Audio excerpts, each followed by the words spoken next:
ہمارے حضرت کے دور میں ایک دفعہ مدرسے کی گاڑی، طلبہ کی چھٹیاں ہوئیں تو پکنک کا پروگرام بنایا سب طلبہ کے ساتھ اساتذہ نے. کراچی میں بڑی ٹائٹ بارش ہو رہی تھی تو سب کا ارادہ ہوا کہ جی سب طلبہ کہاں جائیں گے؟ جی ہاکس میں جائیں گے. ہمارے استاذ بھی طلبہ بھی. تو گاڑی میں سارے ہاکس میں چلے گئے. بڑا مزہ آیا، نہائے دھوئے، چھٹی تھی.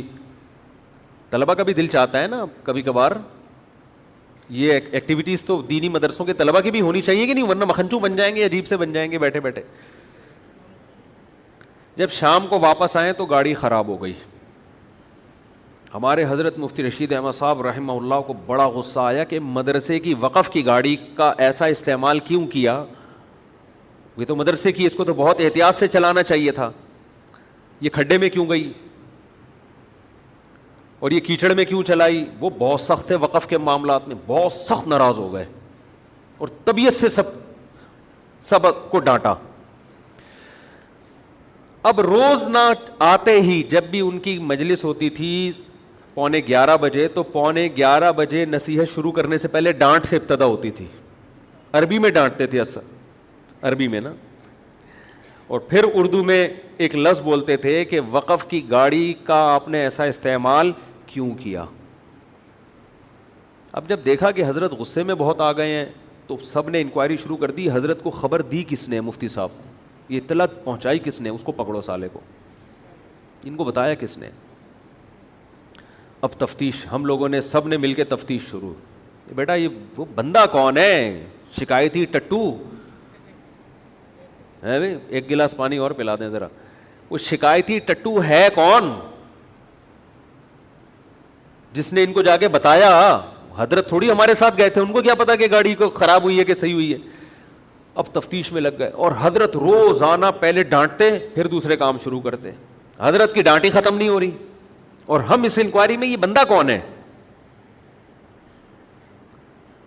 سب اسی چکر میں لگ گئے نا. وہ کہہ رہے اس نے لگائی ہے، وہ کہہ رہے اس نے لگائی ہے. ابے اس کا تو کام ہی یہی ہے. پھر حضرت تک بھی ہم نے کسی طرح کی بات پہنچانے کی کوشش کی کہ یہ بتائیں کہ بتایا کس نے.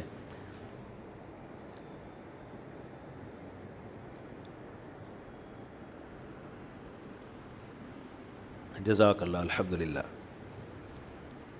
تو ایک دن حضرت آئے، حضرت نے فرمایا کہ آپ لوگ سے جو گاڑی خراب ہوئی نا، جو اس کا غلط استعمال ہوا ہے گاڑی کا، یہ بھی جرم ہے. اس سے بڑا جرم یہ ہے کہ اس تفتیش میں کیوں پڑھ رہے ہو کہ شکایت کس نے لگائی؟ سیدھا سیدھا پرچہ لکھ کے دے دو نا، معذرت آئندہ نہیں کریں گے. یہ لکھنے میں کیا جا رہا ہے؟ یہ بڑے عبرت کی بات ہے. یہ حضرت نے جب کہا، جب ہم نے پیپر لکھ کے دیا حضرت کو کہ حضرت ہم سے بہت بڑی غلطی ہوئی ہے، مدرسے کی گاڑی کو اس طرح استعمال کیا کہ خراب ہو گئی، اپنی گاڑی سمجھ کے استعمال کرنا چاہیے تھا اور آئندہ ایسی حرکت نہیں ہو. یہ ہم نے پرچہ لکھ کے دے کے معذرت کر لی. حضرت نے اس پہ کہا کہ یہ جو آپ لوگوں نے پرچہ اب لکھ کے دیا ہے پہلے لکھ کے دے دیتے. دیکھو فسادی کا مطلب کیا ہوتا ہے. اسی طرح کے محلے میں فسادی ہوتے ہیں، بجائے اس کے غلطی ہو گئی ہے بھائی سوری کرو، ہر آدمی سے ہو جاتی ہے، آئندہ خیال کریں گے، تاوان بھر دو کہ یہ خراب ہوئی ہے ہم ریپیئرنگ کروائیں گے اس کی. کوئی طلبہ میں مالدار بھی ہوتے ہیں، وہ کہتے ہیں بھائی ہم ٹھیک کرا دیں گے. کہا کہ یہ جو جرم تھا نا گاڑی کو خراب کر دینا، اس سے بڑا جرم یہ ہے کہ اس تفتیش میں جو لگ گئے ہو نا، یہ شکایت کس نے لگائی ہے، یہ زیادہ بڑا جرم ہے. یہ فسادی ہونے کی علامت ہے کہ اصلاح کا جذبہ نہیں ہے. اس سے ایک نیا فساد کھڑا ہو جاتا ہے نا، اس نے شکایت لگائی ہے، وہ کہتے ہیں میں نے نہیں لگائی، ہم کہتے ہیں اس نے لگائی، اس سے نفرتیں. یہی کام آج ان لوگوں کے خلاف ہو رہا ہے جو برائی سے روکتے ہیں، بجائے اس کے کہ برائی سے روکیں، روکنے والے کے عیب تلاش کرنا شروع کر دیتے ہیں کہ ابے یہ تو خود ایسا ہے، ابے یہ تو خود ایسا ہے، ابے یہ تو یہ کر رہا تھا، ابے تو میرا کے سر پہ ہاتھ رکھا ہوا تھا اس نے، ابے یہ تو یوں کر رہا ہے. ابے چھوڑو بھائی، تمہیں جس برائی سے روکا جا رہا ہے اس کو فوکس کرو، توبہ استغفار کرو. دوسرے کی غلطیوں کو اللہ پہ چھوڑ دو، اللہ ٹھیک کرے گا، یہ آپ کا کام نہیں ہے. سمجھ میں آ رہی ہے بات کہ نہیں آ رہی ہے؟ فسادی آدمی کا 2 منٹ میں پتہ چل جاتا ہے. میاں بیوی میں جھگڑے ہوتے ہیں نا، کیا کیا جھگڑے ہوتے ہیں میں آپ کو بتاؤں گا، لوگ سمجھ جائیں گے ہماری بات ہو رہی ہے. وہ جھگڑے ہی پورا عنوان چینج کرنا پڑتا ہے. لوگ کہتے ہیں ہم نے اس لیے تھوڑی آپ کو جھگڑا بتایا تھا کہ آپ بتا دیں. کیا کیا جھگڑے ہوتے ہیں فساد کی وجہ سے, باتوں کا بھتنگڑ. بعض دفعہ غلطی نہیں ہوتی, بڑے کے سامنے آدمی کہتے جی ہو گئی ہے, سوری کر لے, اس میں اپنی بے عزتی محسوس نہ کرے آدمی کہ چلو جی ہو گئی غلطی. اچھا جی, اپنے آپ کو اتنا فنٹر کیوں سمجھتے ہو کہ ہم سے غلطی ہو ہی نہیں سکتی ہے بھائی؟ یار ہو گئی غلطی, ہم کون سا فرشتے ہیں بھائی, آئندہ نہیں کریں گے. اگلا بھی انسان کا بچہ ہوگا تو اگنور کر دے گا, نہیں ہوگا تو وہ بھی اسے گھسیٹتا رہے گا. تو نے تو خود مانا ہے تیری غلطی ہے. میاں بیوی کے اکثر جھگڑے اسی کیس نوعیت کے ہوتے ہیں. شوہر نے بیگم کو بول دیا تم نے یہ کیا, میں نے تو یہ کیا ہی نہیں ہے. اب تو چپ ہو جا بھائی, بس ایک دفعہ بات پارسل کر دی, اب کیا کرو, چپ ہو جاؤ. وہ آئندہ خود ہی احتیاط کر لے گی, بھائی شوہر دیکھ رہا ہے, یہ نہیں تم نے کیا ہے, یہ تمہاری وجہ سے ہوا ہے, میری وجہ سے ہوا ہی نہیں ہے, آپ نے کہہ کیسے دیا. ذرا سی بات ہوگی. اور ایک دفعہ ہمارے حضرت نے واقعہ سنایا, شوہر گھر میں بیوی کے کمرے میں گیا, دروازہ ذرا زور سے بند کیا اس نے, جیسے ہوتا ہے نا آرام کے بجائے دھاڑ کر کے, غلطی سے ہو گیا اس سے. بیوی نے کہا اور زور سے. یہ سچی مچی کا واقعہ ہے. بیوی نے کیا کہا, اور زور سے. اس کو بھی غصہ آ گیا, یار مجھ سے غلطی سے زور سے بند ہو گیا تو برداشت کر لے, مجھے طنز کیوں کر رہی ہے. اس نے اٹھایا پٹاخ کر کے زور سے دے گا. وہ بول کر لے کیا کرنا ہے. اس نے کہا مزہ نہیں آیا, اور زور سے ایک دفعہ پھر ہونا چاہیے. وہ بھی غصے میں آ گئی. اس کو غصہ اس بات کا آ رہا ہے کہ ایک تو آپ کی غلطی کہ پہلی دفعہ زور سے بند کیا, اب جب میں نے تنبیہ کی ہے تو بجائے سوری کرنے کے اور زور سے. بھائی آپ کا تنبیہ کا اسٹائل ہی ٹھیک نہیں ہے. تھوڑا سا شوہر کو شوہر ہلکا پھلکا سا سمجھ لو. اگر غلطی سے اس نے کر دیا ہے تو اس کے کہیں کہ ایکسکیوز می سر. یہی اگر ایئر ہوسٹس ہوتی اور آپ کے ہاتھ سے چائے کی پیالی گر جاتی تو یہ کہتی ایک دفعہ پھر, یہ کپ لے اس کو بھی توڑو. وہ بات کرتی ہے ایسے, یا آپ سے کب گر گیا ہے نا, یہ وہ خود ہی آپ سے رہا ہوتا ہے, سوری وہ کر رہی ہوتی ہے. آدمی کہتا ہے ایک اور دفعہ توڑ دوں میں, اتنے اچھے اخلاق ہیں یار. حقیقت ہے, اتنے اچھے اخلاق سے بات کرتی ہے کہ غلطیوں پہ بھی ایکسکیوز خود کر رہی ہوتی ہے ایئر ہوسٹس. تو میں نہیں کہہ رہا خواتین اتنے اچھے اخلاق سے, اتنا تو مرد بھی تو نہیں ہوتا نا اتنا اچھا.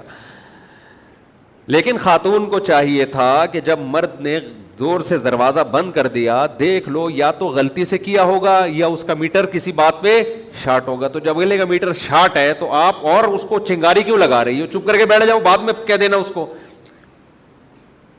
بعد میں سمجھا دینا. بھائی ابھی بندے کا میٹر, نصیحت ایسے موقع پہ اثر کرتی ہے جب آدمی غصے میں ہو.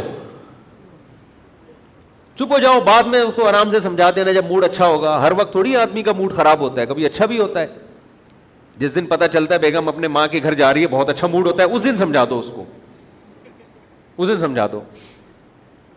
وہ سب باتیں سنے گا غور سے. آپ تو اس نے کیا کیا, ہمارے حضرت یہ واقعہ خود سناتے تھے.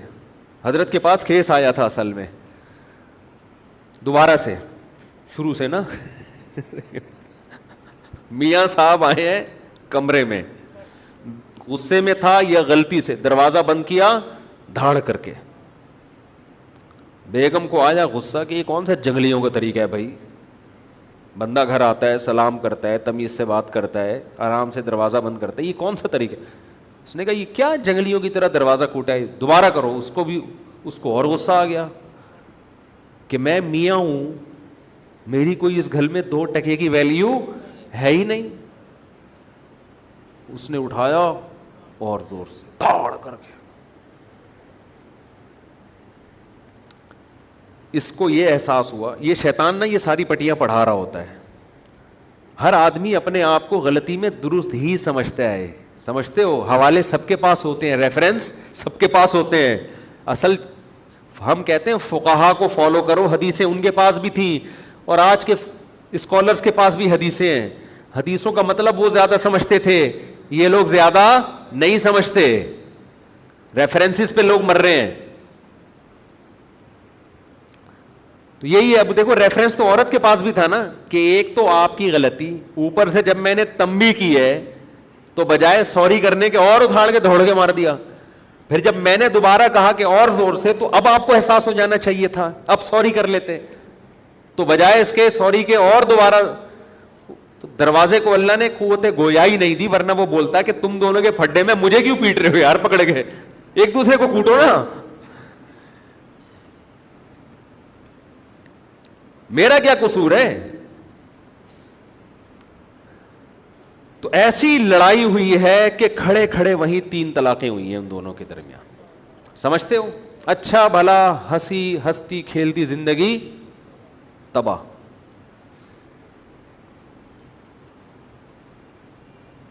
کتنا اثر پڑتا ہے دونوں خاندانوں پہ, کتنا برا اثر پڑتا ہے.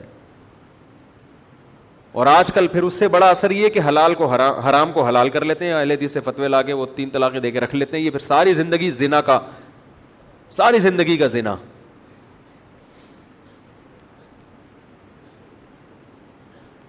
اور میں آپ کو بتاؤں طلاق کے فتوے میں حدیثیں ان کو بھی مل جاتی ہیں, ریفرنسز سب کے پاس ہوتے ہیں, مگر وہ ریفرنسز نہ صحابہ کی سمجھ میں آئے, نہ ابو حنیفہ کی, نہ امام مالک کی, نہ امام شافعی کی, نہ احمد بن حنبل کی, نہ امام بخاری کی.